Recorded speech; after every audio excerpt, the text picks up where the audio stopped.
Periods irregular ആയിട്ടുള്ള ഒരു കുട്ടിയെ കൊണ്ട് വന്നപ്പം ആ ഇറഗുലാരിറ്റി അവരുടെ ശ്രദ്ധയിൽപ്പെട്ടിട്ടില്ലായിരുന്നു. മുടി കൊഴിച്ചിലെന്ന് പറഞ്ഞിട്ടാണ് വന്നത്. മുടി ഭയങ്കര ഉള്ളു കുറയുന്നു, അതായിരുന്നു പ്രോബ്ലം. അപ്പോൾ പീരിയഡ്സ് ചോദിച്ചു വന്നപ്പോൾ പീരിയഡ്സ് ഇറഗുലറാണ്, കുട്ടിക്കൊരു 18-19 വയസ്സായി. അപ്പോൾ അമ്മ പറഞ്ഞൊരു കാര്യം, അതെനിക്കും അങ്ങനെ തന്നെയായിരുന്നു, അത് പണ്ട് എനിക്കും അങ്ങനെയായിരുന്നു. അപ്പോൾ അത് വളരെ കോമൺ ആണ്. ഇഷ്യൂ മുടി കൊഴിച്ചിലായിരുന്നു. അപ്പം ചോദിച്ചു വന്നപ്പം വീണ്ടും ഈ പറഞ്ഞ പോലെ ഹോർമോണൽ ഇംബാലൻസിലേക്കാണ് പോകുന്നത്. അത് മേ ബി അമ്മയ്ക്കും ഉണ്ടായിട്ടുണ്ടാവും, അന്ന് അത് ഐഡൻറ്റിഫൈ ചെയ്തിട്ടുണ്ടാവില്ല. ഇതിൻ്റെ മെഡിക്കൽ ഇവാലുവേഷൻ്റെ ഒരു ഇമ്പോർട്ടൻസ് മുടി കൊഴിച്ചിലിൽ വരുന്നത് എവിടെയാണ്? അത് നമ്മൾ വളരെ കെയർഫുള്ളായിട്ട് തന്നെ അറിഞ്ഞിരിക്കേണ്ട, സമൂഹത്തിൽ എല്ലാവരും അത് അറിഞ്ഞിരിക്കേണ്ട ഒരു കാര്യമാണ്. അതുപോലെ എനിക്ക് തോന്നുന്നു ഈ മെയിൽ പാറ്റേണിലും ഫീമെയിൽ പാറ്റേണിലും കുറച്ച് വ്യത്യാസമുണ്ട്. കോസ് ഐഡന്റിഫൈ ചെയ്താൽ മാത്രം പോരാ. നമ്മുടെ ജെൻഡർ അല്ലെങ്കിൽ എന്താ പറയുക, നമ്മുടെ എന്ത് ടൈപ്പ് ഹെയർ ലോസ് ആണ് വരുന്നതെന്നുള്ളതും പ്രാധാന്യമാണ്. കാരണം ഈ നേരത്തെ പറഞ്ഞ പോലെ ഒരെണ്ണ തന്നെ എല്ലാവർക്കും പറ്റില്ല. അപ്പോൾ ഈവൻ നമ്മുടെ എൻവിറോൺമെന്റ് ഫാക്ടർ ഭയങ്കര ഇമ്പോർട്ടന്റ്. നമ്മൾ എവിടെ താമസിക്കുന്നു, പണ്ടത്തെ കാലത്ത് നമ്മൾ വില്ലേജിലാണ്, അധികം പൊല്യൂഷൻസോ അതുപോലെ ഡസ്റ്റ് അങ്ങനത്തെ ഇഷ്യൂസ് ഒന്നുമില്ല. പക്ഷെ ഇപ്പൊ ഏത് സിറ്റി നോക്കി എവിടെ നോക്കിയാലും കൺസ്ട്രക്ഷൻ ആണ്. അപ്പോൾ ഈ കൺസ്ട്രക്ഷൻ ഒക്കെ വരുമ്പോൾ ഒബ്വിയസ്ലി അതിന്റെ ആ ഒരു സിമെന്റിന്റെ പൊടി, ആ ഒരു മൈന്യൂട്ട് ആയിട്ടുള്ള പൊടി എല്ലാം നമ്മളെ ശരിക്കും ആക്ച്വലി ഹെയർ ഫോളിന് ഭയങ്കരമായിട്ട് കൂട്ടാനുള്ള സാധ്യത കൂടുതലാണ്. അത് പിന്നെ ഈ മെയിൽ പാറ്റേൺ ഹെയർ ലോസ് പറഞ്ഞ പോലെ തന്നെ ഫീമെയിൽ പാറ്റേൺ ഹെയർ ലോസും ഉണ്ട്. മെയിൽ പാറ്റേൺ ഹെയർ ലോസ് നമ്മുടെ ഒരു അഡൾട്ട്ഹുഡ് ഹിറ്റ് ചെയ്യുമ്പം തന്നെ വന്നു തുടങ്ങും. അതിപ്പം ഏത് സ്റ്റേജിൽ നിങ്ങൾക്ക് കാണാൻ പറ്റുമെന്നുള്ള നിങ്ങളെ ജനറ്റിക്സ് ഡിപ്പെൻഡ് ചെയ്തിരിക്കും. ഫീമെയിൽസിൽ വരുമ്പോൾ കൂടുതലും അത് ഓൾഡ് ഏജ് വരുമ്പോഴാണ് ഇത് നമ്മൾ കാണുന്നത്. കൂടുതലും ഒരു 50s ഒക്കെ ആകുമ്പോൾ, മെനോപോസ് ഒക്കെ കഴിയുമ്പോൾ തന്നെ ഇത് കണ്ടു തുടങ്ങും. ഇത് രണ്ടും പ്രസൻറ്റ് ചെയ്യുന്ന രണ്ട് രീതിയിലാണ്. മെയിൽ പാറ്റേൺ ഹെയർ ലോസ് കുറച്ചുകൂടെ പ്രോഗ്രസീവാണ്, പെട്ടെന്ന് മുടി പോവും. ആൾക്കാർ പറയും പെട്ടെന്ന് ഇങ്ങനെ മാറിക്കൊണ്ടിരിക്കും, ഈ നെറ്റി കയറി അങ്ങ് പോകും. നെറ്റി കയറുന്നതിലും ഒരു പാറ്റേൺ, ആദ്യം സ്റ്റാർട്ടിങ്ങിൽ ഒരു എം പാറ്റേണിൽ തുടങ്ങും, പിന്നെ അത് ഗ്രാജുവലി ഇത് കണ്ടീഷൻ വേഴ്സൺ ആവും തോറും അതൊരു യു പാറ്റേൺ ആവും, സൈഡ് രണ്ടും കയറും. പക്ഷേ ഫീമെയിൽസിലോട്ട് വരുമ്പോൾ അത് കാണുന്നതെന്ന് വെച്ചാൽ കൂടുതലും റെസീഡിങ് ഹെയർ ലൈൻ കാണാറില്ല. പക്ഷെ അവർക്ക് ഈ ക്രൗൺ ഏരിയയിൽ നിന്ന് ഹെയർ പോകും ഒരുപാട്. അപ്പോൾ മുടിക്ക് മുടി ഒരുപാട് ഉള്ളു കുറയുന്നതാണ് ഫീമെയിൽസിൽ വരുമ്പോൾ കാണുന്നത്. അത് ഒരു റീസൺ എന്ന് പറഞ്ഞാൽ മെനോപോസ് വന്നിട്ട് ഈ ഈസ്ട്രജൻ പ്രൊഡക്ഷൻ കുറയുന്നതാണ്. മെയിൽസിൽ നേരത്തെ പറഞ്ഞ പോലെ തന്നെ ടെസ്റ്റോസ്റ്ററോണിൻ്റെ പ്രൊഡക്ഷൻ തന്നെയാണ് ഒരു റീസൺ പറയുന്നത്. അപ്പോൾ മെയിൽസിൽ കൂടുതൽ പ്രോഗ്രസീവായിട്ട് കാണും, ഫീമെയിൽസിൽ കൂടുതൽ ഗ്രാജുവലി കാണുന്നതാണ്. ഗ്രാജുവൽ ഹെയർ ലോസ് ആണ് ഈ male and female pattern hair ലോസിൽ കാണുന്നത്. പിന്നെ വേറെയും കാരണങ്ങളുണ്ട് കേട്ടോ. എന്തെങ്കിലും ഓട്ടോ ഇമ്മ്യൂൺ കണ്ടീഷൻസ് ഉള്ളവർ, മെഡിക്കേഷൻസ്, എന്തെങ്കിലും ട്രീറ്റ്മെൻറ്റ്സ് എടുക്കുന്നവർ, ക്യാൻസർ പോലത്തെ ഇതിനൊക്കെ ട്രീറ്റ്മെൻറ്റ് എടുക്കുന്നവർ, ലോങ് ടേം ആയിട്ട് എന്തെങ്കിലും മെഡിസിൻസ്, ഓട്ടോ ഇമ്മ്യൂൺ ഡിസോർഡേഴ്സ് ഒക്കെ ഉള്ളവർ കഴിക്കുന്നവർ, അതിൻ്റെയൊക്കെ ഭാഗമായിട്ടും മുടി കൊഴിച്ചിൽ വരാം. അതൊരു വലിയ ഫാക്ടറാണ്. കാരണം ഇപ്പോൾ ഇതൊക്കെ വളരെ കോമൺ ആണ്. ഈ ഹെൽത്ത് ഇഷ്യൂസൊക്കെ പണ്ട് പോലെയുള്ളതല്ല, ഇപ്പോൾ വളരെ കോമൺ ആയിട്ടുള്ള കാര്യങ്ങളായിട്ട് മാറുകയാണ്. ഈ കമൻറ്റ് പറയുന്നവരുടെ അടുത്ത് പറയാനുള്ളത്, ആദ്യം ആലോചിക്കുക, അവർക്ക് പാരമ്പര്യമായിക്കൊള്ളണമെന്നില്ല. പാരമ്പര്യം എന്ന് പറഞ്ഞാലും ഇപ്പോൾ ഈ പറഞ്ഞ പോലെ എന്തെങ്കിലും ഡിസീസ് കണ്ടീഷനുള്ള ആളെ ആയിരിക്കും നിങ്ങൾ കളിയാക്കുക, അല്ലെങ്കിൽ നിങ്ങൾ അഡ്രസ്സ് ചെയ്ത് അത് സംസാരിക്കുക എന്നുള്ളത്. ഇതുപോലെ ഈ മുടി കൊഴിച്ചിൽ പോലെ തന്നെ അത് അസോസിയേറ്റ് ചെയ്ത് വരുന്ന കാര്യമാണ് താരൻ എന്ന് പറയുമ്പോൾ അല്ലേ, നമുക്ക് ഇവിടെ പ്രത്യേകിച്ച് കേരളത്തിൽ കൂടുതലാണെന്ന് പറയും താരൻ്റെ ഇത്. താരൻ എന്ന് പറയുമ്പോൾ എനിക്ക് ഓർമ്മ വരുന്നത്, എനിക്ക് താരൻ ഉണ്ടായിരുന്ന ഒരാളാണ്. അപ്പോൾ ഞാൻ കോളേജിൽ ചേർന്ന സമയത്ത് എനിക്ക് താരനാന്ന് പറഞ്ഞപ്പോൾ മാഡം എനിക്ക് ത്രിബല വാഷ് സജസ്റ്റ് ചെയ്തിട്ടുണ്ടായിരുന്നു. അപ്പോൾ ഞാൻ അന്ന് ആലോചിച്ച്, ത്രിബല വാഷ് എന്തിന്, എണ്ണയല്ലേ തേക്കേണ്ടേ, ആയുർവേദത്തിൽ ഇത്ര എണ്ണ ഉണ്ടല്ലോ. ശരിക്കും താരൻ എന്ന് പറഞ്ഞ ഒരു ഇൻഫെക്ഷനാണ്. നമ്മുടെ സ്കാൽപ്പിൽ വരുന്ന ഇറിറ്റേഷനും ഫ്ലേക്കി ആയിട്ടുള്ള ഇച്ചിങ്ങും ഇറിറ്റേഷനും കൊണ്ടുവരുന്ന ഒരു ഡിസീസാണ് താരൻ ശരിക്കും ഇൻഫെക്ഷനാണ്. ഈസ്റ്റ് പോലെ ഇരിക്കുന്ന ഒരു ഫംഗസ് ആണ് ഈ ഇൻഫെക്ഷന് കാരണമാക്കുക. നേരത്തെ നമ്മൾ പറഞ്ഞു ഈ ലൈഫ് സ്റ്റൈൽ ഡിസീസ് ഫാക്ടേഴ്സ് പറഞ്ഞപ്പോൾ നമ്മൾ പറയുണ്ടായി, ഹെൽമെറ്റ് വെക്കുമ്പോൾ അല്ലെങ്കിൽ ഇങ്ങനെ ഈ സ്വെറ്റ് ബിൽഡപ്പ്, ഇതൊക്കെ കാരണം ആ ഒരു ബാക്ടീരിയയ്ക്ക് നമ്മുടെ സ്കാൽപ്പിലുള്ള സെബത്തിൽ ഫീഡ് ചെയ്തിട്ട്, അതായത് സ്കാൽപ്പിലുള്ള ഓയിലിൽ ഫീഡ് ചെയ്തിട്ടാണ് ഈ ബാക്ടീരിയ വളരാനുള്ള സാഹചര്യം അതിന് കിട്ടുകയും അത് വളരുകയും ചെയ്യും. അപ്പോൾ ഈ ഡാൻഡ്രഫ് തന്നെ 2 ടൈപ്പ് ഉണ്ട്. ഡ്രൈ ഡാൻഡ്രഫും ഉണ്ട്, ഓയിലി സ്കാൽപ്പിൽ വരുന്ന ഓയിലി ഡാൻഡ്രഫും ഉണ്ട്. അപ്പോൾ ഈ ഡ്രൈ ഡാൻഡ്രഫിൽ നമുക്കറിയാം പൊടിയായിട്ട് ഭയങ്കര ഡ്രൈ ആയിട്ടുള്ള പൊടികളും, അതേസമയം മറ്റേതിലാവുമ്പോൾ കുറച്ചുകൂടെ ഓയിൽ സെക്രീഷൻ കൂടിയിട്ട് കുറച്ചുകൂടെ ഫ്ലേക്കി ആയിട്ടുള്ള ഡാൻഡ്രഫാണ് നമ്മൾ കാണുന്നത്. ഇതിൻ്റെ രണ്ടിൻ്റെയും ട്രീറ്റ്മെൻറ്റ് തന്നെ വ്യത്യാസമാണ്. അതാണ് താരനുള്ള ഓയിൽ എന്ന് പറയുമ്പോൾ ഒരാൾക്ക് വലിക്കുന്ന ഓയിലായിരിക്കില്ല മറ്റേയാൾക്ക് കിട്ടുന്നത്. അപ്പോൾ ഏത് ടൈപ്പാണ് നിങ്ങളുടെ സ്കാൽപ്പ്, ഏത് ടൈപ്പാണ് നിങ്ങളുടെ ഡാൻഡ്രഫ്, ഇതൊക്കെ ഡിപ്പെൻഡ് ചെയ്തിട്ട് വേണം നമ്മൾ ട്രീറ്റ്മെൻറ്റ് എടുക്കാൻ. അതുമാത്രമല്ല താരൻ വരുന്ന സമയത്ത് നമ്മൾ നോക്കേണ്ടത് ന്യൂട്രിയൻസ്, നമ്മൾ കഴിക്കുന്ന ഫുഡിന് ഒരു മേജർ റോള് തന്നെയുണ്ട് ഈ താരൻ അതുപോലത്തെയുള്ള ഹെൽത്ത് ഇഷ്യൂസൊക്കെ വരുമ്പോൾ. അപ്പോൾ ഇതിനുള്ള സൊല്യൂഷൻസും ഇതേപോലെ തന്നെ സ്പെസിഫിക് ആയിരിക്കണം. നമ്മുടെ ടൈപ്പ് എന്താണ് എന്ന് ഐഡൻറ്റിഫൈ ചെയ്തിട്ടുള്ള സൊല്യൂഷൻസ് ആയിരിക്കണം നമ്മൾ ഡെലിവർ ചെയ്യേണ്ടത്. തീർച്ചയായിട്ടും അത് ഈ പറഞ്ഞത് വളരെ വാലിഡ് ആയിട്ടുള്ള ഒരു പോയിന്റാണ്. കാരണം താരൻ എന്ന് പറഞ്ഞിട്ട് വരുന്ന പേഷ്യൻസിൽ ചിലവരിൽ നമ്മൾ എണ്ണ കൊടുക്കും, ചിലവരിൽ നമ്മൾ ഈ പറഞ്ഞ പോലെ കഷായം, ത്രിഫല കഷായമൊക്കെ കൊണ്ട് കഴുകാൻ പറഞ്ഞു കൊടുക്കും. അത് എന്തെല്ലാം ബേസ് ചെയ്തിരിക്കുന്നതെന്ന് വെച്ചാൽ നമ്മുടെ സ്കാൽപ്പിന് ഓരോ ടൈപ്പ് ഉണ്ട് ശരിക്കും. ചിലവരുടെ ഡ്രൈ ആവാം, ചിലവരുടെ ഓയിലി ആവാം, സെൻസിറ്റീവ് ആവാം, നോർമൽ ആവാം. ഇങ്ങനെ ബേസിക്കലി 3-4 തരം സ്കാൽപ്പ് ഉണ്ട്. അത് ബേസ് ചെയ്തിട്ടാണ് ഇതിൻ്റെ ട്രീറ്റ്മെൻറ്റ് എങ്ങനെയാണ് പോകേണ്ടതെന്ന് വെക്കുന്നത്. ഓയിലി സ്കാൽപ്പുള്ള ഒരാൾക്ക് നമ്മൾ വീണ്ടും കുറേ എണ്ണ തേക്കാൻ പറയുകയാണെന്നുണ്ടെങ്കിൽ അയാൾക്ക് ആ അസുഖം കൂടുകയുള്ളൂ. കാരണം ഓയിൽ ഓൾറെഡി അധികമായിട്ട് പ്രൊഡ്യൂസ് ചെയ്യുന്നുണ്ട്. അതിൻ്റെ കൂടെ നമ്മൾ കുറേ എക്സ്റ്റേണലി കുറേ എണ്ണ തേക്കുന്നു. ഇത് ഇവർ ശരിക്കും കഴുകി കളയുമില്ല. അത് വീണ്ടും ചെളിയും സ്വെറ്റും ഒക്കെ കൂടി വീണ്ടും ഇൻഫെക്ഷൻ കൂടും. അപ്പോൾ എന്തുണ്ടാവും? താരൻ മാറിയിട്ടില്ല എന്ന് പരാതിയായിട്ടായിരിക്കും വരിക. അപ്പം ഇത് മാറാത്തതിൻ്റെ കാരണം എന്താണെന്ന് വെച്ചാൽ ആ സ്കാൽപ്പ് ശരിക്കും ഓയിൽ തേക്കേണ്ട ഒരു സ്കാൽപ്പേ ആവില്ല. അവിടെ നമ്മൾ കൂടുതലായിട്ടും അത് വാഷ് ചെയ്ത് എക്സസ് ഓയിൽ പ്രൊഡ്യൂസ് ചെയ്യുന്നത് ക്ലിയർ ചെയ്യാനുള്ള വേറെ തെറാപ്പീസ് ആയിരിക്കും ശരിക്കും ചെയ്യേണ്ടി വരിക. അപ്പോൾ ഇത് ഐഡൻറ്റിഫൈ ചെയ്യുക എന്നുള്ളതിൽ വളരെ കീ ആണ്. ഈ identification of the type of scalp is very very important ഡാൻഡ്രഫിൻ്റെ ട്രീറ്റ്മെൻറ്റിൽ. അങ്ങനെയാണ്, അതുകൊണ്ടാണ് ഓയിൽസ് എല്ലാവർക്കും പറ്റില്ല എന്നുള്ളത് നമ്മൾ ആദ്യമേ പറഞ്ഞത്. എപ്പോഴും ഒരേ ഓയിൽ, ഇപ്പോൾ ട്രെയിനിലൊക്കെ നമ്മൾ യാത്ര ചെയ്യുമ്പോഴേ ആയുർവേദ ഡോക്ടറാന്ന് പറഞ്ഞു കഴിഞ്ഞാൽ പലരും ചോദിക്കും, മോളെ മുടി കൊഴിയുന്നുണ്ട്, എന്തെങ്കിലും ഒരു എണ്ണ പറഞ്ഞുതരുമോ? അപ്പം നമുക്ക് അങ്ങനെ എണ്ണ തേച്ചാൽ മാറേണ്ടത് മാത്രമാവില്ല, വേറെയും കാരണങ്ങൾ ഉണ്ടാവും എന്ന് പറഞ്ഞാൽ അവർക്ക് നമ്മളോട് ദേഷ്യമാവും. ഇത് പറഞ്ഞു തരാൻ വയ്യാത്തതുകൊണ്ട് നമ്മൾ ഒഴിവാക്കാമെന്ന് വിചാരിക്കും. ശരിക്കും സത്യം പറഞ്ഞാൽ അത് തന്നെയാണ് അതിൻ്റെ കാരണം. കൃത്യമായിട്ടുള്ള ചോദ്യങ്ങളോട് ചോദിക്കണം. എന്താണ് അവരുടെ പ്രസൻറ്റേഷൻ നമ്മൾ അറിയണം. എന്നിട്ട് മാത്രമേ ഇന്ന എണ്ണ എന്ന് പറഞ്ഞു കൊടുക്കാൻ പാടുള്ളൂ. ഇന്ന ആൾക്ക് താരൻ മാറി, അത് ഞാൻ തേച്ചു, എനിക്ക് മാറിയില്ല എന്ന് പറയുന്നത് ഈ ഐഡൻറ്റിഫിക്കേഷൻ ഇല്ലാത്തത് കൊണ്ടാണ്. അതുകൊണ്ടാണ് ആയുർവേദ ഓയിൽ എപ്പോഴും ഒരാൾ എന്നോട് വന്ന് ചോദിച്ചിട്ടുണ്ടായിരുന്നു, എന്തായാലും മുടി കൊഴിച്ചിലും താരനുമല്ലേ, എന്തിന് ഇത്രമാത്രം എണ്ണകൾ ഫാർമസിയിൽ? ഒരുപാട് എണ്ണകളുണ്ടാവും അല്ലേ? നമ്മൾ പരസ്യം കാണുന്നുണ്ട്, അല്ലാതെ ഇപ്പോൾ ഒരു ആയുർവേദ ഷോപ്പിൽ പോയാലും നമ്മൾ ഒരുപാട് എണ്ണകൾ കാണുന്നുണ്ട്. അതൊക്കെ എന്തിനാണെന്ന് വെച്ചാൽ ഓരോ കണ്ടീഷൻ അനുസരിച്ചിട്ട് അത് പ്രയോഗിക്കാൻ വേണ്ടിയിട്ടാണ്. അതിൻ്റെ യുക്തി മനസ്സിലാക്കിയിട്ട് ചെയ്യാൻ മെഡിക്കൽ ഇവാലുവേഷൻ നേരത്തെ പറഞ്ഞ പോലെ വളരെ ഇമ്പോർട്ടൻ്റ് ആണ്. അതുകൊണ്ട് സ്കാൽപ്പിൻ്റെ ഒരു ടൈപ്പ് എന്താണെന്ന് ഐഡൻറ്റിഫൈ ചെയ്യുകയും അതിനനുസരിച്ചിട്ട് വേണം മുടി കൊഴിച്ചിലിനായാലും ഡാൻഡ്രഫിനായാലും ഇതുപോലത്തെ ഇൻഫെക്ഷനായാലും ഒക്കെ ട്രീറ്റ് ചെയ്യേണ്ടത്. ഒരുപാട് തരം എണ്ണകൾ അവൈലബിൾ ആണ്. അപ്പോൾ ഇതിനൊക്കെ ശരിക്കും അഡ്വാൻറ്റേജസ് ഇല്ലേ? നമ്മൾ ഹെയർ ഓയിൽ ഉപയോഗിക്കരുത് എന്നല്ലല്ലോ ശരിക്കും. ഹെയർ ഓയിലിന് ശരിക്കും അതിൻ്റേതായിട്ടുള്ള അഡ്വാൻറ്റേജസ് ഉണ്ട്, പ്രത്യേകിച്ച് മെഡിക്കേറ്റഡ് ഹെയർ ഓയിൽസ് അല്ലേ? ഉറപ്പായിട്ടും. കാരണം ഇപ്പം നമ്മൾ കണ്ടുവരുന്ന, അതായത് ചിലർ ഇൻഫ്ലുവൻസേഴ്സ് ഒക്കെ പറയുന്നുണ്ട് എണ്ണ ആവശ്യമില്ല, അല്ലാണ്ട് തന്നെ ഒരു പരിധി വരെ അത് ശരിയാണ്. അതായത് നമ്മളിപ്പോൾ സ്കാൽപ്പിന് മസാജ് കൊടുത്താൽ തന്നെ അങ്ങോട്ട് ഫോളിക്കിൾസിനുള്ള സ്റ്റിമുലേഷനും സ്കാൽപ്പിലോട്ടുള്ള ബ്ലഡ് സർക്കുലേഷനൊക്കെ കൂടാം. എന്തുകൊണ്ട് നമ്മൾ എണ്ണ കൊടുക്കുന്നു എന്ന് പറഞ്ഞാൽ, ഇപ്പോൾ നമ്മളിപ്പോൾ ചുമ്മാ വെള്ളം ഒഴിച്ചിട്ട് ഒരു മസാജ് കൊടുത്താൽ തന്നെ വെള്ളത്തിൻ്റെ കുറച്ച് ബെനിഫിറ്റ്സ് നമ്മുടെ സ്കാൽപ്പിനും കൂടെ കിട്ടും. അവിടെ ഡേർട്ട് ഉണ്ടെങ്കിലോ, യൂണിവേഴ്സൽ സോൾവെൻ്റ് ആണല്ലോ, അപ്പോൾ വെള്ളത്തിൻ്റെ പ്രോപ്പർട്ടീസ് വെച്ചിട്ട് അത് അതിൻ്റെ ആക്ഷൻ കാണിക്കും. അതുപോലെ തന്നെയാണ് എണ്ണയും.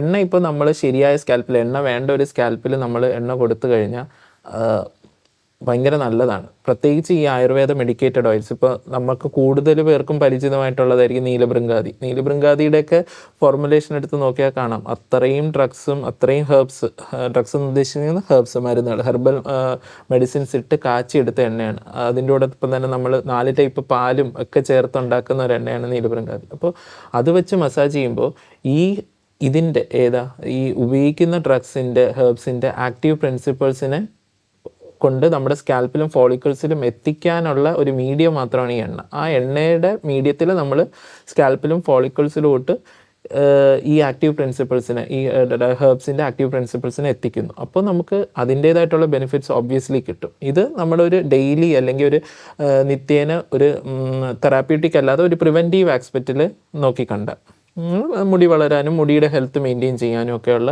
ഒരു പ്രിവെൻറ്റീവ് ആസ്പെക്റ്റിൽ നോക്കിക്കണ്ട്. ഇനി തെറാപ്യൂട്ടിക് ആണെങ്കിൽ തന്നെ ഇപ്പോൾ നമുക്കറിയാം ദുർദൂരപത്രം നമ്മൾ താരന് ഏറ്റവും കൂടുതൽ ഉപയോഗിക്കുന്ന എണ്ണയാണ്. അപ്പോൾ താരന് വേണ്ടിയിട്ട് അവിടെ ആ ഫംഗൽ ഇൻഫെക്ഷനെ അഡ്രസ്സ് ചെയ്യാൻ വേണ്ടിയിട്ട് സ്പെസിഫിക് ആയിട്ടുള്ള ഹെർബ്സ് ഇട്ടിട്ട് നമ്മൾ കാച്ചിയെടുക്കുന്ന എണ്ണയാണ് ദുർദൂരപത്രം. അതിപ്പോൾ ചിലപ്പോൾ നമ്മൾ എല്ലാ ദിവസവും പ്രിവെൻറ്റീവ് ആസ്പെക്റ്റിൽ ഉപയോഗിച്ചാൽ അത് പ്രശ്നങ്ങളുണ്ടാക്കും. പക്ഷേ അതേസമയം താരനുള്ള ആൾ അത് ഉപയോഗിച്ചാൽ അതും നേരത്തെ പറഞ്ഞ പോലെ ടൈപ്പ് ഐഡൻറ്റിഫൈ ചെയ്ത് ഓയിലി ആണോ ഡ്രൈ ആണോ എന്നൊക്കെ ഐഡൻറ്റിഫൈ ചെയ്ത് അതിന് ചേർന്ന രീതിയിൽ നമ്മൾ പ്രിസ്ക്രൈബ് ചെയ്ത് ഉപയോഗിച്ച് കഴിഞ്ഞാൽ അതിൻ്റെ ബെനിഫിറ്റ്സ് ഉറപ്പായിട്ടും കിട്ടും. അപ്പോൾ എക്സ്റ്റേണൽ അപ്ലിക്കേഷനിൽ എണ്ണയുടെ പ്രാധാന്യം വളരെ ഇമ്പോർട്ടൻ്റ് തന്നെയാണ്.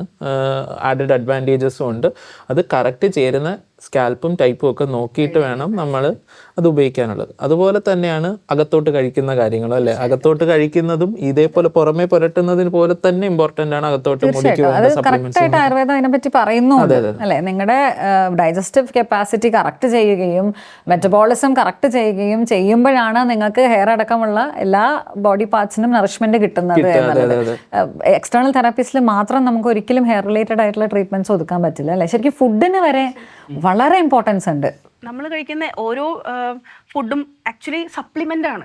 പല ആൾക്കാർ ഭക്ഷണം കഴിക്കാണ്ട് സപ്ലിമെൻറ്റ്സ് മാത്രം കഴിച്ചാൽ എനിക്ക് ഇന്ന ഡെഫിഷ്യൻസി ഉണ്ട്, എൻ്റെ ബ്ലഡ് ടെസ്റ്റിൽ റിപ്പോർട്ടിൽ ഇങ്ങനെ ഇത്ര ഡെഫിഷ്യൻസി ഇത്രയൊക്കെയാണ് വന്നത്, അതിനനുസരിച്ച് അവർ സപ്ലിമെൻറ്റ്സ് എടുക്കും. ബട്ട് ആക്ച്വലി ഈ സപ്ലിമെൻറ്റ്സിനെക്കാട്ടും നമ്മൾ കഴിക്കുന്ന ഡെയിലി കഴിക്കുന്ന റുട്ടീൻ ലൈഫിൽ കഴിക്കുന്ന ഭക്ഷണങ്ങൾ വളരെ ഹെൽപ്ഫുള്ളാണ്. ഇപ്പോൾ നമ്മൾ പൊതുവെ ഇപ്പോൾ സാമ്പാറിൽ ഏറ്റവും കൂടുതൽ നമ്മൾ ഇടുന്ന ഒരു പരിപ്പൊക്കെ ഭയങ്കര ഹെൽപ്ഫുള്ളാണ്. It's a source of protein. നമ്മുടെ ഹെയർ ഗ്രോത്തിനൊക്കെ വളരെ ഹെൽപ്പ് ചെയ്യുന്ന സാധനമാണ് നമ്മൾ പരിപ്പൊക്കെ. അതേപോലെ തന്നെ ഈ പ്രോട്ടീൻസ്, മിനറൽസ്, അതുപോലെ വൈറ്റമിൻസ് ഒക്കെ ഭയങ്കര എസെൻഷ്യലാണ് നമ്മുടെ ഹെയർ ഗ്രോത്തിന്. ഇപ്പോൾ പ്രോട്ടീൻസ് നമുക്കിപ്പം നോൺ വെജ് കഴിക്കുന്ന ആൾക്കാർ ഏറ്റവും കൂടുതൽ ചോദിക്കുന്ന കാര്യമാണ്, ഞങ്ങൾക്ക് പ്രോട്ടീൻ്റെ സോഴ്സ് ഇല്ലല്ലോ, മീറ്റ് ഞങ്ങൾ കഴിക്കുന്നില്ലോ. ബെസ്റ്റ് എക്സാമ്പിളാണ് പരിപ്പ്. നല്ലോണം കഴിക്കുക, പരിപ്പായിക്കോട്ടെ, അതേപോലെ തന്നെ ചീര, ഗ്രീൻ ലീഫി വെജിറ്റബിൾസ് ഒക്കെ നല്ലോണം കഴിക്കേണ്ടതാണ്. അതുപോലെ വൈറ്റമിൻസ്, അതിൻ്റെ ഡെഫിഷ്യൻസി ഉണ്ടെങ്കിൽ നമ്മൾ ഫ്രൂട്ട്സ്, വൈറ്റമിൻ സി ഡെഫിഷ്യൻസി ഉണ്ടെങ്കിൽ നന്നായിട്ട് സിട്രസ് ഫ്രൂട്ട്സ് കഴിക്കുക. അതേപോലെ തന്നെ നമ്മുടെ ഹെയർ ഗ്രോത്തിന് ഏറ്റവും കൂടുതൽ ഇമ്പോർട്ടൻ്റ് ആയിട്ടുള്ള ബയോട്ടിൻ ഉണ്ട്, വൈറ്റമിൻ. ആ വൈറ്റമിൻ വേണമെങ്കിൽ നമ്മൾ എഗ്ഗ് സപ്ലിമെൻ്റ് ആയിട്ട് എടുക്കാം. അതുപോലെ നട്ട്സ് എടുക്കാം, സീഡ്സ് എടുക്കാം. അതേപോലെ തന്നെ നമ്മൾ മിനറൽസ് സപ്ലിമെൻറ്റ്സിന് വേണ്ടി ഇപ്പം അയൺ ഡെഫിഷ്യൻസി ഉണ്ടെങ്കിൽ തീർച്ചയായും നമ്മൾ എത്രയോ ഹെൽപ്ഫുൾ ആയിട്ടുള്ള സോഴ്സസ് നമുക്ക് ഡെയിലി റുട്ടീൻ ലൈഫിലുണ്ട്.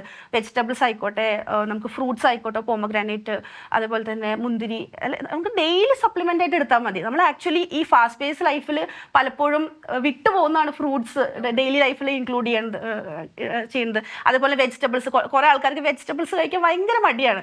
പക്ഷെ നമ്മൾ കുറച്ച് ഇൻക്ലൂഡ് ചെയ്യുക. നമ്മളിപ്പോഴും റുട്ടീൻ ലൈഫിൽ എന്താ പറയുക, ഇപ്പോൾ മീറ്റ് കഴിക്കുന്ന ആൾക്കാർ എപ്പോഴും ദേ പ്രിഫർ മീറ്റ്. അപ്പോൾ അതിൻ്റെ കൂട്ടത്തിൽ നമ്മൾ എപ്പോഴും വെജിറ്റബിൾസും കൂടി ബാലൻസ് ആയിട്ട് ആഡ് ചെയ്യേണ്ടതാണ്. അതെ അതെ, അത് എനിക്ക് തോന്നുന്നു. പിന്നെ ഒരു കാര്യം പറയാനുള്ളത് എന്താ വെച്ചാൽ, ഈ ഫുഡ് കഴിക്കുമ്പം ഈ പറഞ്ഞ പോലെ ബാലൻസ്ഡ് മീൽ കഴിക്കുമ്പോൾ അത് വളരെ ചെറുപ്പത്തിൽ നിന്ന് തുടങ്ങേണ്ട ഒരു ശീലമാവണം. ഒരു ഫോഴ്സ്ഡ് ഫീഡിങ് ആവരുത്. ഒരു ഡെഫിഷ്യൻസി വന്നിട്ട് അത് കറക്റ്റ് ചെയ്യുന്നതിനേക്കാളും എന്തുകൊണ്ടും നല്ലതാണ് നേരത്തെ തന്നെ, അതെ, വരാതെ നോക്കുന്നതും നേരത്തെ തന്നെ നമ്മുടെ ബോഡിക്ക് എന്താണ് വേണ്ടതെന്ന് ഐഡൻറ്റിഫൈ ചെയ്യുകയും, അല്ലെങ്കിൽ ഒരു ഹെൽത്തി ലിവിങ്ങിന് എന്തൊക്കെയാണ് നമുക്ക് ന്യൂട്രിയൻസ് വേണ്ടതെന്ന് ഐഡൻറ്റിഫൈ ചെയ്യുകയും അത് വളരെ കൃത്യമായിട്ട് നമ്മുടെ ഫുഡിൽ പ്ലാൻ ചെയ്ത് ഇൻക്ലൂഡ് ചെയ്യുകയും. പ്രത്യേകിച്ച് കുട്ടികൾക്ക് ഇമ്മ്യൂണിറ്റി കൂടാൻ നല്ലതാണ്. രോഗങ്ങൾ ഇങ്ങനെ വരാതിരിക്കാനും, അല്ലെങ്കിൽ ഇപ്പോഴത്തെ ഈ പറഞ്ഞ എൻവയോൺമെൻറ്റൽ ഫാക്ടേഴ്സും വെതർ ചേഞ്ചസും എല്ലാം ഉള്ളത് കൊണ്ടും പലതിനും എക്സ്പോസ്ഡ് ആണ് അവർ, പല കെമിക്കൽസും പല പൊല്യൂട്ടൻസിനും ഒക്കെ. അപ്പോൾ ഇതിന്നൊക്കെ പല രീതിയിലും നമ്മുടെ ബോഡീനെയും മൈൻഡിനെ അടക്കം പ്രൊട്ടക്റ്റ് ചെയ്യാൻ ശരിക്കും ഫുഡിനൊരു കപ്പാസിറ്റി ഉണ്ട് അല്ലേ. ശരിക്കും അതൊരു വളരെ ഫാക്ടറാണ്, അത് ഒരു മെയിൻ ഫാക്ടറാണ്. അതാണ് ശ്രദ്ധിക്കേണ്ടത്. ഇനി നമ്മൾ ട്രീറ്റ്മെൻറ്റ് ഓപ്ഷൻസിലോട്ട് കടക്കുമ്പോൾ ആയുർവേദത്തിൽ എക്സ്റ്റേണലി എണ്ണ മാത്രമേ ഉള്ളൂ, ഇൻറ്റേർണലി എന്തൊക്കെയുണ്ട് എന്നൊക്കെയുള്ള ഡൗട്ട് കുറേ ആൾക്കാർക്കുണ്ട്. നമ്മൾ ഡിസ്കസ് ചെയ്തിരുന്നു തിലരസായനം, അതുപോലെയുള്ള ഇൻറ്റേർണലി കഴിക്കേണ്ട കുറേ സാധനങ്ങളൊക്കെ ആയുർവേദത്തിൽ പറയുന്നുണ്ട്. അതുമാത്രമല്ല, എക്സ്റ്റേണലി ആണെങ്കിൽ പോലും വെറും എണ്ണ തേച്ച് കുളിക്കുക അല്ലെങ്കിൽ എണ്ണ തേക്കുക എന്നുള്ളത് മാത്രമല്ല, നമുക്ക് നസ്യം, ഹെയർ ഫോളിന് ദിവസവും ചെയ്യാൻ പ്രതിമർശ നസ്യമായിട്ട് പറയുന്നുണ്ട്. അതുപോലെ തന്നെ എണ്ണ ഒഴിക്കുക, അത് പിന്നെ അതല്ലാതെ ശിരോധാര, അതുപോലെ ഈവൻ സ്ഥിരാവേദം വരെ ബ്ലഡ് ലെറ്റിംഗ് പോലും നമ്മൾ പറയുന്നുണ്ട് ഹെയർ ഫോളിൻ്റെ കണ്ടീഷൻ അനുസരിച്ച്. സ്ഥിരാവേദമൊക്കെ അത്രയും കോംപ്ലിക്കേറ്റഡ് കണ്ടീഷൻസിലാണ് പറയുന്നത്. അപ്പോൾ എന്നിരുന്നാലും തെറാപ്യൂട്ടിക് ആയിട്ട് കുറേ കാര്യങ്ങൾ തന്നെ പറയുന്നുണ്ട്. ഈ ഡെയിലി ചെയ്യാൻ പറയുന്ന അഭ്യംഗത്തിൽ പോലും ഹെയർ ഫോൾ അല്ലെങ്കിൽ ഹെയർ എന്ന് മാത്രം ചുരുക്കി പറയുന്നില്ല ആയുർവേദം പറയുന്നതെന്ന് പറഞ്ഞാൽ അഭ്യംഗം എന്നും ചെയ്യാൻ സ്പെസിഫിക് ആയിട്ട് എന്നും നിങ്ങൾ തലയിലും കാതിലും പാദത്തിലും ചെയ്യുമെന്നാണ് പറയുന്നത്. അപ്പോൾ ഈ പാദത്തിൽ ചെയ്യുന്നത് സ്റ്റഡീസ് പ്രൂവ് ചെയ്യുന്നുണ്ട്. സ്ട്രെസ് റിലീഫിനൊക്കെ വളരെ ഇമ്പോർട്ടൻ്റ് ആണ് പാദാഭ്യംഗം. കാലിൽ നമ്മൾ എണ്ണ തേക്കുക കുളിക്കുന്നതിന് മുമ്പ് എന്നുള്ളത്. അപ്പോൾ ഈ സ്ട്രെസ് റിലീഫ് നമ്മൾ നേരത്തെ പറഞ്ഞു, മുടി കൊഴിച്ചിലിന് ഏറ്റവും ഇമ്പോർട്ടൻ്റ് ഒരു ഫാക്ടറാണ് സ്ട്രെസ് എന്നുള്ളത്. അതുമാത്രമല്ല ഈ അഭ്യംഗത്തിൻ്റെ കാര്യം പറയുമ്പോൾ പറയുന്നുണ്ട് കണ്ണിന് നല്ലതാണ്, ഉറങ്ങാൻ സഹായിക്കും. ഇതൊക്കെ നമ്മുടെ ഒരു ഹോൾ ബോഡി അഡ്രസ്സ് ചെയ്തിട്ട് പറഞ്ഞിട്ട് അതിൽ കൂടെയാണ് ആയുർവേദം മുടിയുടെ ഹെൽത്ത് കൂടെ മെയിൻറ്റെയിൻ ബോഡിയുടെ ബാലൻസ് മെയിൻറ്റെയിൻ ചെയ്യാനുള്ള ഒരു പ്രൊസീജിയേഴ്സ് ആയിട്ടാണ് പറയുന്നത്. ഇന്ന പ്രോബ്ലത്തിന് ഇന്നത് എന്നുള്ളതല്ല, ഹോൾ ബോഡി. നിങ്ങളുടെ ഉറക്കം നന്നാവണം, അല്ലെ നിങ്ങളുടെ എല്ലാ ഫങ്ഷൻസും നന്നാവണം. ഹെയർ ഹെൽത്ത് ഒരു ഇൻഡിക്കേറ്റർ ആയിട്ട് നമുക്ക് യൂസ് ചെയ്യാം. നിങ്ങൾ ഹെൽത്തി ആണോ, നിങ്ങളുടെ ഓവറോൾ നിങ്ങൾ ഹെൽത്തി ആണോ എന്ന് അറിയാൻ പറ്റുന്ന ഒരു ഇതാണ് നമ്മുടെ ഹെയർ ഹെൽത്ത് വെച്ചിട്ട്. അതാണ് വരികളുടെ ഇടയിൽ പറയാതെ പറഞ്ഞ് അത്രയും ബ്യൂട്ടിഫുൾ ആയിട്ട് വെച്ചിരിക്കുന്നത്. അപ്പോൾ അത് ഫോളോ ചെയ്യുക. അതുപോലെ തന്നെ മെഡിസിൻസ് ഇപ്പം നമുക്ക് അങ്ങനെ അഡ്വൈസ് ചെയ്യാൻ പറ്റില്ല, എന്നാലും കാണുമ്പോൾ നമ്മൾ കണ്ടീഷൻ അനുസരിച്ചിട്ട് ഉള്ളിലോട്ട് കഴിക്കേണ്ട മെഡിസിൻസ് ഉണ്ട്. ഈ അയൺ കണ്ടൻ്റുള്ള മെഡിസിൻസ്, അയണൊക്കെ നമ്മുടെ ഹെയർ ഹെൽത്തിന് അത്രയും ഇമ്പോർട്ടൻ്റ് ആയിട്ടുള്ള ഒരു ഫാക്ടറാണ്. മോഡേൺ സൊല്യൂഷൻസിൽ അല്ലെങ്കിൽ ഇപ്പോഴത്തെ ഒരു കാലത്ത് എല്ലാവരും ചെയ്യാന്ന് പറഞ്ഞാൽ എന്താണ്, മുടി കൊഴിച്ചിൽ വരുമ്പോൾ തന്നെ ഡെഡിക്കേറ്റഡ് ഹെയർ ക്ലിനിക്സ് ഉണ്ട്. അവിടെ PRP അല്ലെങ്കിൽ അങ്ങനത്തെ കുറേ ട്രീറ്റ്മെൻറ്റ് പ്രോട്ടോകോൾസ് ഫോളോ ചെയ്യുന്ന റിസൾട്ട് കിട്ടുന്ന നല്ല രീതിയിലുള്ള ഇതുണ്ട്. ഇതിൻ്റെ ഈ PRP പോലെയുള്ള ട്രീറ്റ്മെൻറ്റ്സിലൊക്കെ ചെയ്യാന്ന് പറഞ്ഞാൽ നമ്മുടെ ബോഡിയിൽ നിന്ന് തന്നെ ബ്ലഡ് എടുത്തിട്ട് അതിൽ നിന്ന് പ്ലാസ്മ മാത്രം സെഗ്രിഗേറ്റ് ചെയ്തെടുത്തിട്ട് പ്ലാസ്മയാണ് ഇഞ്ചെക്ട് ചെയ്യുന്നത് നമ്മുടെ ഹെയർ ഫോളിക്കിൾസിലോട്ടും സ്കാൽപ്പിലോട്ടും ഒക്കെ. അപ്പോൾ ഇത് ശരിക്കും മിനിമലി ഇൻവേസീവ് ആണ്, വലിയൊരു ട്രീറ്റ്മെൻറ്റ് പ്രൊസീജിയർ അല്ലെങ്കിൽ പോലും ഓപ്പൺ ആയിട്ടൊന്നും ചെയ്യേണ്ട വളരെ ഇൻവേസീവ് ആയിട്ടുള്ള ഒരു ട്രീറ്റ്മെൻറ്റ് പ്രൊസീജിയറാണ്. എഫക്റ്റീവുമാണ് പല ആൾക്കാർക്കും. ഇതിൻ്റെ ഒരു പ്രശ്നം എന്ന് പറഞ്ഞാൽ മൾട്ടിപ്പിൾ സിറ്റിങ്സ് വേണ്ടി വരും. അതേപോലെ തന്നെ അത്യാവശ്യം എക്സ്പെൻസീവുമാണ്, നല്ല എക്സ്പെൻസീവാണ്. ഒരു പെട്ടെന്ന് നമുക്ക് കേൾക്കുമ്പോൾ നമുക്ക് എക്സ്പെൻസീവ് ആയിട്ടുള്ളൊരു ട്രീറ്റ്മെൻറ്റ് പ്രോട്ടോക്കോളാണ്. അപ്പോൾ ഇത് ഒരു ഡിസഡ്വാൻറ്റേജും കൂടെ ഉണ്ട്. എല്ലാവർക്കും ഈ നേരത്തെ നമ്മൾ എണ്ണയുടെ കാര്യമൊക്കെ പറഞ്ഞതുപോലെ തന്നെ എല്ലാവർക്കും ഒരുപോലെ ഫലിക്കണമെന്നുമില്ല. പക്ഷേ ആ സൊല്യൂഷൻ തേടാൻ പറ്റുന്നവർ അത് തേടുന്നത് നന്നായിരിക്കും. കാരണം നമ്മുടെ തന്നെ പ്ലാസ്മ എടുത്തിട്ട് നമ്മുടെ ഇത് ചെയ്യാൻ. അപ്പോൾ ഇതൊക്കെയാണ് മോഡേണിൽ ഇപ്പോഴത്തെ നമ്മുടെ കറണ്ട് സിനേറിയയിലുള്ള ട്രീറ്റ്മെൻറ്റ് സൊല്യൂഷൻസ്. അപ്പോൾ എന്താണ് നമ്മുടെ കാരണം, എന്ത് ടൈപ്പാണ് നമ്മുടെ സ്കാൽപ്പ്, ഏതാണ് നമുക്ക് ബെസ്റ്റ് സൊല്യൂഷൻ എന്നുള്ളതൊക്കെ ഐഡന്റിഫൈ ചെയ്യുക. അതുപോലെ തന്നെ ഒരു കാര്യമുള്ളത്, നമ്മളിപ്പം ഹെയർ ഗമ്മീസ് എന്ന് പറഞ്ഞിട്ട് ഒരു ഇൻസ്റ്റന്റ് സൊല്യൂഷൻ എന്ന് വെച്ചാൽ നമുക്ക് വലിയ പണിയൊന്നുമില്ലാതെ പെട്ടെന്ന് വീട്ടിൽ കിട്ടുന്ന പോലെ നമുക്ക് ഓർഡർ ചെയ്ത് വരുത്താം. നമ്മൾ ഇൻസ്റ്റയിലൊക്കെ സ്ക്രോൾ ചെയ്യുമ്പോൾ കാണാറുണ്ട് ഹെയർ ഗമ്മീസ്, ഹെയർ ഹെൽത്ത് കൂട്ടും, ഹെയർ ഫോൾ കുറയ്ക്കും എന്നൊക്കെ പറഞ്ഞിട്ട്. ഇത് നമുക്ക് യൂസ്ഫുൾ ആവുന്നത് ഒരു ന്യൂട്രിയൻ ഡെഫിഷ്യൻസി വന്നിട്ടാണ് നിങ്ങളുടെ ഹെയർ ഫോൾ അല്ലെങ്കിൽ ഹെയർ ഹെൽത്ത് കുറയുന്നതെങ്കിൽ അവിടെ മാത്രമേ ഇത് യൂസ്ഫുൾ ആവുള്ളൂ. ഇതൊരിക്കലും നിങ്ങളുടെ ജനറ്റിക്കലി വരുന്ന ഹെയർ ഫോൾ റിവേഴ്സ് ചെയ്യില്ല. അല്ലെങ്കിൽ നിങ്ങളെ ഈ ഹൈജീൻ കുറവായിട്ട് വരുന്ന ഡാൻഡ്രഫ് അങ്ങനത്തെ പ്രോബ്ലംസ് ഒന്നും ഇതിനെ അഡ്രസ്സ് ചെയ്യാൻ പറ്റില്ല. ഇത് ചെയ്യുന്ന ഹെയർ ഹെൽത്തിന് ആവശ്യമുള്ള ന്യൂട്രിയൻസ്, ഇപ്പോൾ zinc, biotin, vitamin D, folic acid, ഇതൊക്കെയാണ് ഈ ഗമ്മീസിലുള്ളത്. അപ്പോൾ ഇത് നിങ്ങൾ റെഗുലർലി യൂസ് ചെയ്യുമ്പോൾ ഇപ്പം ന്യൂട്രിയൻ ഡെഫിഷ്യൻസി കൊണ്ടുവരുന്ന ഹെയർ ഫോൾ നമുക്കൊരു പരിധി വരെ റിവേഴ്സിബിൾ ആണ് ഇത് യൂസ് ചെയ്യുന്നതുകൊണ്ട്. അപ്പോൾ ഇതിൻ്റെ ഒരു പ്രശ്നം എന്ന് വെച്ചാൽ ഇത് ഓവറായിട്ട് യൂസ് ചെയ്താൽ കുറച്ച് ഡൈജസ്റ്റീവ് ഇഷ്യൂസ് ഉണ്ടാകാൻ ചാൻസ് ഉണ്ട്. എക്സസ് ആക്നെ നമുക്ക് കാണപ്പെടാൻ ചാൻസ് ഉണ്ട്. അപ്പം ഇത് പിന്നെ ഇത് ഒരിക്കലും ബാക്കി പ്രോബ്ലംസിനെ അഡ്രസ്സ് ചെയ്യുന്നില്ല. അപ്പം ഇത് നമ്മളെപ്പോഴും മൈൻഡിൽ വയ്ക്കേണ്ട, ഇതൊരിക്കലും ഒരു ശാശ്വത പരിഹാരമല്ല, എല്ലാത്തിനെയും അഡ്രസ്സ് ചെയ്യുന്നുള്ള ആ ഒരു പർട്ടിക്കുലർ കണ്ടീഷനിൽ മാത്രമേ അത് യൂസ്ഫുൾ ആവുന്നുള്ളൂ. പിന്നെ നമ്മൾ ഈ മോഡേൺ ആയിട്ടുള്ള ഇപ്പോൾ കോസ്മെറ്റിക്സ് അല്ലെങ്കിൽ ഹെയർ പ്രോഡക്ട്സ് നമ്മൾ സെലക്ട് ചെയ്യുമ്പോൾ നമ്മൾ മനസ്സിൽ വെക്കേണ്ട കുറേ കാര്യങ്ങളുണ്ട്. നമ്മുടെ കണ്ടീഷൻ അനുസരിച്ച് വേണം നമ്മൾ പ്രോഡക്റ്റ് സെലക്ട് ചെയ്യാൻ. കണ്ടീഷൻ എന്ന് പറയുമ്പോൾ നമ്മുടെ ഹെയർ എന്ത് ടൈപ്പാണ്, ഇപ്പോൾ കേർലി ആവാം, വേവി ആവാം, സ്ട്രെയിറ്റ് ആവാം, അല്ലെങ്കിൽ നമ്മുടെ സ്കാൽപ്പ് എന്ത് ടൈപ്പാണ്, ഇപ്പോൾ ഓയിലി ഉണ്ട്, നോർമലുണ്ട്, ഡ്രൈ ഉണ്ട്, സെൻസിറ്റീവ് സ്കാൽപ്പ് ഉണ്ട്. അപ്പോൾ ഇതെല്ലാം മൈൻഡിൽ വെച്ചിട്ട് വേണം അതിന് ആപ്റ്റായ സൊല്യൂഷൻസ് വേണം നമ്മൾ എപ്പോഴും സെലക്ട് ചെയ്യാനായിട്ട്. എണ്ണയുടെ കാര്യം പറഞ്ഞ പോലെ തന്നെ അപ്പോൾ നമ്മൾ ബോഡിയിലോട്ട് എന്ത് യൂസ് ചെയ്താലും നമ്മുടെ കണ്ടീഷൻസിൽ അത് ആപ്റ്റ് ആണോ എന്ന് നോക്കിയിട്ട് വേണം യൂസ് ചെയ്യാൻ. പിന്നെ ജനറലി നമുക്ക് പറയാൻ പറ്റുന്ന കുറേ കാര്യങ്ങൾ, ഇപ്പോൾ സൾഫേറ്റ്സ് ഉള്ള ഷാംപൂസും ഹെയർ പ്രോഡക്ട്സും യൂസ് ചെയ്യരുത് എന്ന് തന്നെയാണ് ഇപ്പം അഡ്വൈസ് ചെയ്യുന്നത്. അതിൻ്റെ റീസൺ എന്ന് പറഞ്ഞാൽ നാച്ചുറൽ ഓയിൽസ് നമ്മളെ ഹെയർ ഫോളിക്കിൾസ് സ്കാൽപ്പിൽ നിന്ന് പോകും. പിന്നെ ഇങ്ങനത്തെ കുറച്ച് കമ്പോണൻസ് പറയുന്നുണ്ട്. ഇപ്പം ആൽക്കഹോളുള്ള പ്രോഡക്ട്സ് യൂസ് ചെയ്യാൻ പറയുന്നില്ല, അഡ്വൈസ് ചെയ്യുന്നില്ല. ആൽക്കഹോൾ നമ്മുടെ ഹെയറിനെ ഒരുപാട് ഡ്രൈ ആക്കും. പിന്നെ അങ്ങനെ പറയാൻ പറ്റുന്ന സിലിക്കോൺസ് ഒരുപാട് ബിൽഡപ്പ് പ്രൊമോട്ട് ചെയ്യാൻ ചാൻസ് ഉള്ള ഒരു കമ്പോണൻ്റ് ആണ് സിലിക്കോൺസ്. അപ്പോൾ ഇങ്ങനത്തെ കുറച്ച് കാര്യങ്ങളൊക്കെ നമ്മൾ സൂക്ഷിക്കുക. ഇങ്ങനത്തെ കോസ്മെറ്റിക് പ്രോഡക്റ്റ്സ് യൂസ് ചെയ്യുമ്പോൾ, ഹെയർ പ്രോഡക്റ്റ്സ് യൂസ് ചെയ്യുമ്പോൾ ഇങ്ങനത്തെ കാര്യങ്ങൾ മൈൻഡിൽ വെച്ച് വേണം നമ്മൾ ആ പ്രോഡക്റ്റ് സെലക്ട് ചെയ്യാൻ.